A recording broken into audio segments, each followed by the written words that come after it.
In the heart of Lagos, where dreams rise as fast as they collapse, one young man dared to stand against a giant. Not a giant of flesh and blood, but a system so powerful, so corrupt, it swallowed men whole. They said he was foolish. They said he would fail. But when faith collides with fear, and courage rises where it should not, the impossible becomes possible. This is David versus Goliath in modern Lagos. Stay with me as we discover his journey. Don't forget to like and subscribe to this channel, so you will not miss out in our next thrilling video. Lagos, the restless city, the place of both dreams and nightmares.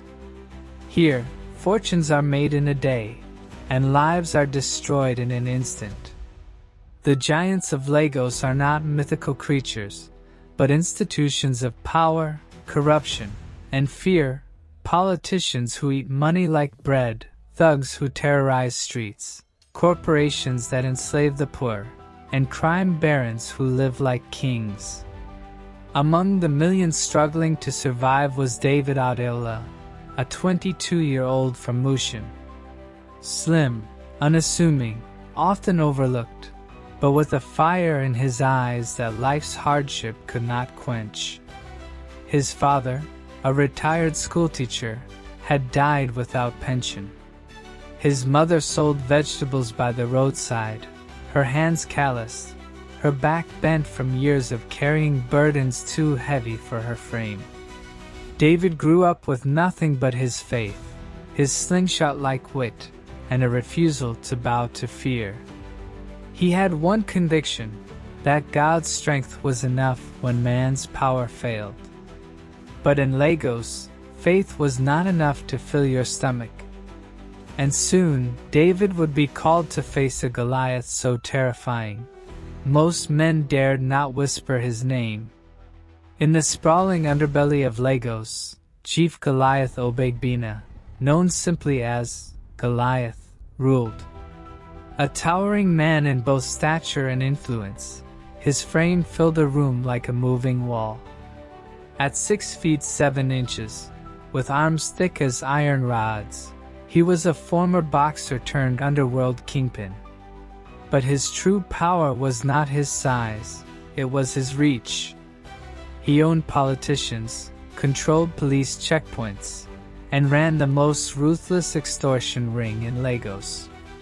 His boys, armed with guns, machetes, and fearlessness, collected taxes from market women, bus drivers, and even school children. Refusal meant humiliation, beatings, or death. He was untouchable, unbeatable, a giant in every sense. And when Goliath's men stormed Mushin Market one humid afternoon, demanding double the usual tax, David's mother fell to her knees before them, begging.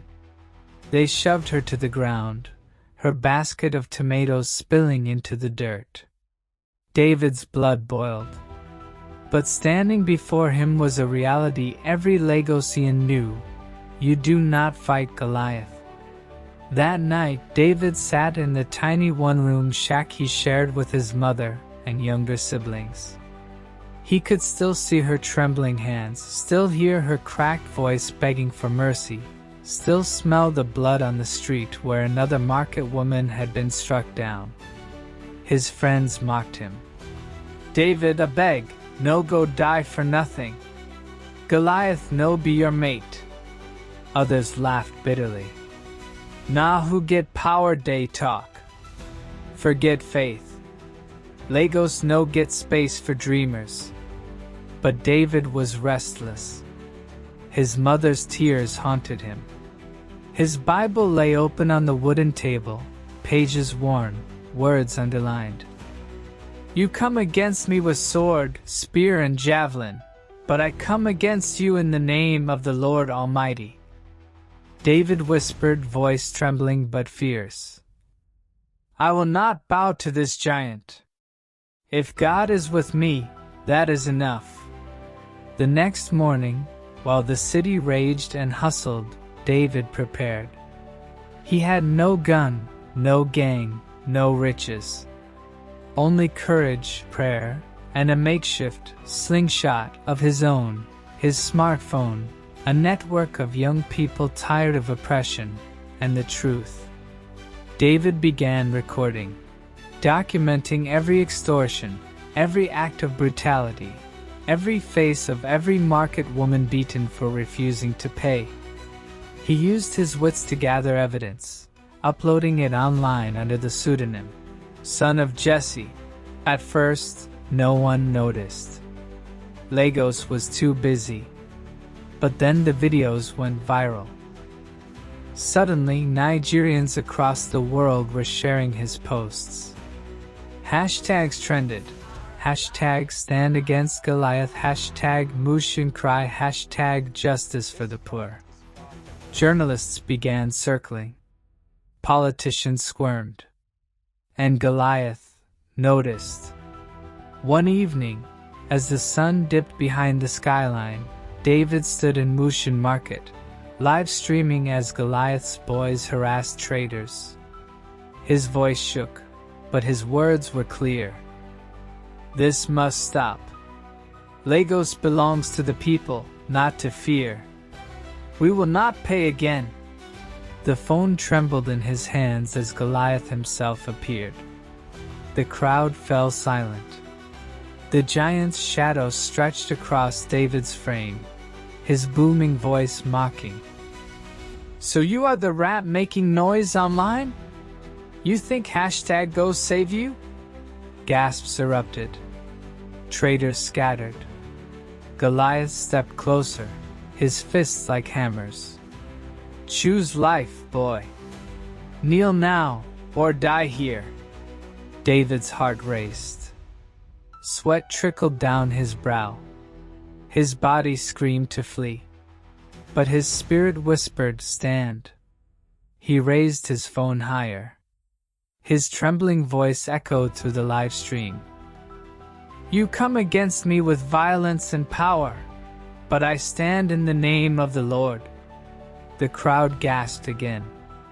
And then, something no one expected. As Goliath advanced, one of his boys, secretly recording, switched sides.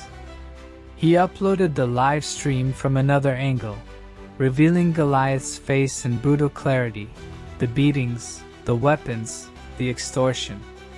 Within minutes, the video went global. Police, pressured by international attention, raided Goliath's empire. His allies abandoned him. And the giant who once seemed untouchable was arrested in front of the same market he terrorized. The crowd, trembling and unsure, erupted in shouts of victory. Mothers wept. Traders sang praises. And David, still shaking, still overwhelmed, realized the truth. He hadn't defeated Goliath by strength, but by faith, courage, and truth. David's story spread far beyond Lagos. Churches preached it, activists quoted it, students studied it. The lesson was clear. Goliaths still walk among us. They take the form of corruption, injustice, poverty, and fear. But when ordinary people choose courage, guided by faith, giants fall. David became a symbol, not of perfection, but of possibility. Proof that with God, impossible odds can still be overcome. Every city has its giants. Every life has its battles. But the story of David is not just mine, it is yours. Whatever stands against you, corruption, fear, failure, addiction, it is not bigger than God. The giant may look unstoppable. But with faith, even in Lagos, giants still fall.